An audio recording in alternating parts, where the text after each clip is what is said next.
ကဲဒါဆိုလို့ရှိရင်အားကြတယ်ပေါ့အားကြတယ်ဆိုလို့ရှိရင်အောင်မြင်ဖို့ကိုနီးကပ်လာပြီအမဘာဖြစ်လို့ဒီစကားပြောလဲဆိုအမမှလည်းအားကြကားတဲ့ပုံကိုယ်တွေရှိတယ်လीเนาะသူတို့ကြည့်ပြီးတော့မှသူတို့လောက်တာလေးတွေကြည်ရင်ကြည်နေသူတို့အားကြတယ်အားကြတဲ့အတွက်ကိုလည်းအလုပ်လေးတွေလိုက်လုပ်ဖြစ်တယ်အဲ့ဒီအတွက်ကိုလည်းတဖြည်းဖြည်းနဲ့ကိုလိုချင်တဲ့နေရာလေးတစ်ခုရောက်သွားပြီဆိုလို့ရှိရင်ဒါကိုရဲ့တဆင်ချင်းစီအောင်မြင်တာလေးပေါ့အဲ့တော့အမတို့ကလေ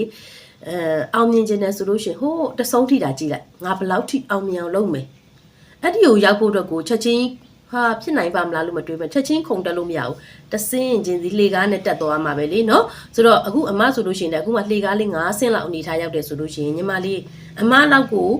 မှီဖို့အတွက်ကိုညီမလေးတက်လာမှရမယ်အောက်ကနေထိုင်ကြည့်ပြီးအားကြတယ်ဆိုရင်မရဘူးအလုပ်တစ်ခုလုပ်ချင်တယ်ဆိုရင်ရဲရဲတင်းတင်းလုပ်ပြီးရင်တက်လာခဲ့အမနဲ့တောင်မှအတူတူစုံဝင်စုံသွားနိုင်တယ်အလုပ်တစ်ခုမှနောက်ကျတယ်ဆိုတာမရှိဘူးစပြီးအားကြလာပြီဆိုလို့ရှိရင်သူ့လိုလုပ်လေးကိုစိတ်ဝင်စားလာပြီးလုပ်ချင်လာပြီဆိုလို့ရှိရင်လုပ်ပါ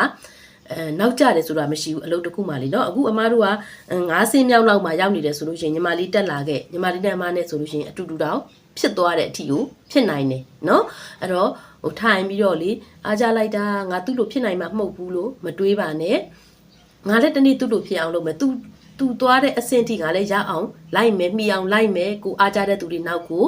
နော်ချိန်ချင်းကြလို့ရှိရင်ကိုအားကြတဲ့သူတွေနဲ့ကိုဒီအတူတူလုပ်ငန်းတူအကျိုးတူအလုပ်လုပ်တဲ့သူတွေတောင်ဖြစ်သွားနိုင်တယ်ဒါကြောင့်မို့လို့အားကြတယ်ဆိုရင်ရဲရဲကြီးအမားတို့နောက်ကနေလိုက်ခဲ့ပါတက်ခဲ့ပါနော်အမားတို့ကကြိုးစိုးပါတယ်